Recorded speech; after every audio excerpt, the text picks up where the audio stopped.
Thanks for clicking on the video. Like, subscribe, and share if you find this useful or interesting.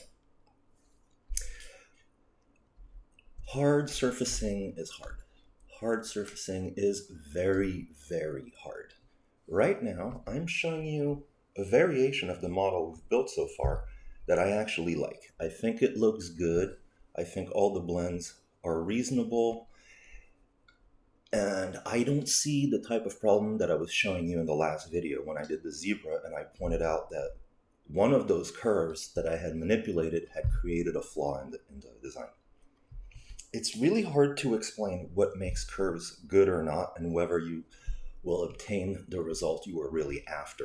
It just takes practice. So here's what I like about this. I see my original surfaces clearly, and the blends work well together, but you'll notice that the blends still stand out. But they stand out in a way that they are a distinct feature. This model doesn't have a zebra that's particularly better than the one before, but for some reason, I like the folds and the shadows where they occur. This is something that just takes practice. And it shows something that's really ironic about this blending system is that it works better the more distinct the surfaces are. All these surfaces have sharp angles in the corners, and this time, see there's a reversal in one direction, like an outside corner on the flat plane here, and there's an inside corner in the vertical direction, and yet it still blends properly. It's really hard to say what's going to make one of these blends turn out acceptable or not. Okay. So here's that model, and like I'm showing, my main surfaces are really wild. You can understand them in terms of my basic sketches very easily. I'm going from this to this to this, and it's making the reverse, the turn in this direction and the turn in this direction really, really well. When I look in this region, I don't see a problem. There's a main folding line here, and the switch from the top to the bottom is very smooth, and it doesn't look like a problem. So here's one general rule. Your blends should be bigger in one direction than the other. It just generally helps. But it's hard to predict ahead of time what's going to be good and what's going to be bad. When I was making this model, randomly at some point I picked this curve and I said, oh, let's pull this out a little bit. And that ended up creating this little strip right here that gives me a line on each side, and I see the bump in the middle, and now I'm not happy. This is not what I wanted. So here I used a much more advanced silk tool that creates 4 surfaces inside the corner, and here you can see this really complicated grid that makes 4 surfaces. This thing here, by the way, is what we're going to use to fill 3, 5, and 6 edged blends in order to have a free topology. The 3 corner will be pretty good. Here you can see when I apply it to 4, which is something I almost never do. When we're doing 5 corners, you'll start seeing flaws, and when we're doing 6 edges, it'll be pretty crappy. But you should avoid anything ever having 6 edges anyways. It's just not good for design. So here, the strip in the middle, the bump in the middle is gone, but I'm paying a price. I have really good transition from this edge blend here to these 2 surfaces, really good from here to these 2, really good from the bottom to these 2, but in the middle, there's a little extra lump that I really wish wasn't there, and you can see it kind of right here. It's okay that it's curving inward here, it's okay that it's curving outward here, but the middle is not so great. And yet a third alternative is to not use the silk corners at all, and instead use the surface workbench fill surface. And this is what I still do this in some cases, but it's still not perfect either. So now I'm using a really advanced tool that creates Just an insane amount of control points. See, this is what the FreeCAD surface tool did. It said, you need this many control points. And after creating the surface, it trimmed the surface in arbitrary directions along the grid. This is something that Silk doesn't do. Silk always trims along one of these lines. FreeCAD surface is capable of doing arbitrary trims, so that's very powerful. And when it works, you should definitely use it.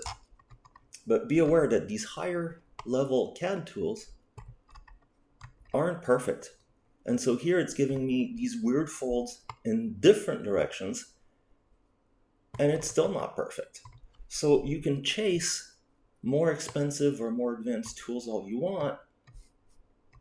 Chances are pretty good that you're always going to run into these problems. And that's why I say with Silk, it's worth spending the time making something you like, not trying to align. If you wanted something to be one surface, you should make it from one surface. If you want more detail, I'll show you how to subdivide and add local detail so that your overall shape still comes from a single surface. When you join several surfaces, it's really ironic, but it works better the more different they are. And a lot of that has to do with how our brains interpret these surfaces and the colors. These surfaces are at the same level of accuracy and following the rules as these guys are. This one right here, with the bump in the middle. Technically, this is no better than that. But for some reason, my brain likes this way better than the other one. See, I can see the line right here, but it just works out better. And that's something that's really hard to tell you ahead of time. And it's funny, I was trying to look up what the origins of the term hard surfacing is. And the joke for me is, it's called hard surfacing because it's very, very hard. So, and here you see on Reddit, I found this discussion. And a very good point here is that general design sense is the most difficult thing to internalize. Knowing what kind of distribution of shapes and how they tell the story of the object is difficult. You need to practice. You can try to explain to someone how to ride a bicycle forever, that you just have to get on there, and you're going to biff it a couple of times. All of that takes time and real practice to start making things that feel real. So here they're talking about 3D sculpting, like for video games, and 3D art, like meshes and Blender and Maya and all that stuff. But it relates very well to what we're doing here. This is not complete freedom 3D mesh where you can move things a little bit here and there. And it's not completely constrained 3D CAD where someone has packaged the flat surfaces and all the elements into standard shapes that you can add and subtract. You're kind of in the borderline. And so you have all the strict rules of CAD and the difficulty of planning that comes from three-dimensional hard surfacing. But the more you practice, the better you get at it. But keep in mind that you're still going to have surprises. Just as, I have to be honest, I didn't expect that I was going to have this strip show up here. So what I need to do is I need to back off some of the decisions I've made. And I know that will feel like a letdown because we really wish that the tools would handle whatever we throw at them. But it's just something that happens when you do this kind of work. And I think that's going to be true no matter how high a level of tool you use, because the more is done automatically for you, the more you're going to throw at it, always. And you will run into situations where the automatic tool does something, it does everything you asked for, and you're still not happy with the result. So here I'm showing I'm still not happy with the FreeCAD surface fill result. I'm not happy with my own surface where I use 4 6x6 surfaces created automatically to fill this hole. And I wasn't happy with just a single 6x6 surface filling out this hole. Does that mean that the tools are garbage and you need to keep looking for better tools? That's for you to decide. I think there's some very valuable results to be obtained from working with this and with this and with this. And honestly, one of the advantages of working with Silk and the simplest objects is that because you're working with the simplest objects, you'll be able to develop intuition about what works and what doesn't faster. By fighting these things and the grids and seeing what the grids do and playing with these curves, even if you can't always explain perfectly why something is not good and something is good when they're following the same rules, you'll get a deeper understanding. And if you learn how to do things in Silk, it will actually help you no matter what other program you use.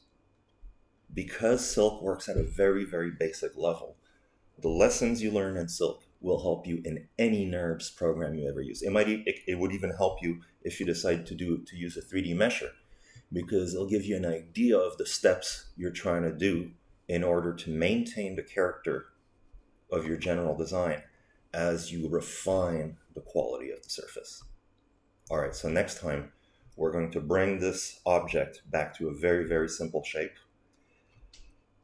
tidy it up, finally throw it in our folder here for utilities, and then we'll cap the bottom flat, and then we'll make a curved cap on the top. All right, catch you next time.